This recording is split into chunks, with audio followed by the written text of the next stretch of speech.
It is time now to cross to the Condo 750 for some awesome action.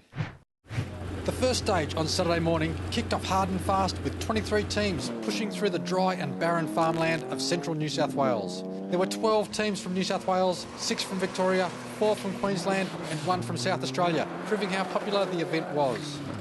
Mark and Shane Lacey from Queensland started mechanical issues early with power steering problems in stage 1. Howard and John from New South Wales were hopeful with big horsepower and a lightweight Vitara, but pushing hard, they were caught short during stage 4 with a broken front axle, leaking turbo gasket and a smashed rear diff, ending their weekend early.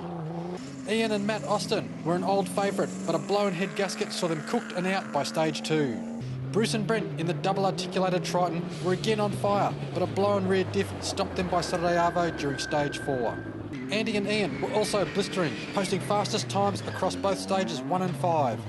With an overall time for Saturday of 3 hours, 16 minutes and 35 seconds, Andy and Ian would finish the first day in 3rd place, a mere 53 seconds behind 2nd. Terry and Michael Denham were also hot on the pace in their highly modified and well set up Transvent Triton. Fastest vehicle home on stages 3 and 4, the pair were well placed. By the end of day 1, just 42 seconds behind Andy and Ian for 4th overall. Plagued by map sensor and engine management problems, Des and Richard Harrington were struggling on day 1 and only completed 3 stages.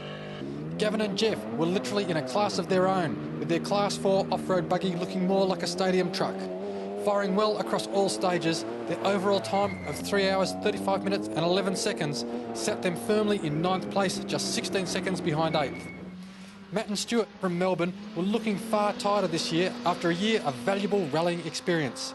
And Matt's tidy Pajero was consistently performing for 5th place overall by the close of day 1. Stuart and Peter in the Silver Challenger seemed smooth and controlled, and consistent times put them in 7th place. Duncan and Peter were unlucky to blow a clutch on Saturday, and a blown motor on Sunday would end their event. The Selms boys broke an engine mount Saturday amongst a string of mechanical issues. Not able to start stage 5, they finished the day in 16th place. Paul and Matt in the Silver Rodeo also had strong, consistent runs and minimal navigation errors, running in 11th place for the Saturday. The Blue Rodeo of Boyd and David came in just over a minute faster than Paul and Matt for 10th place.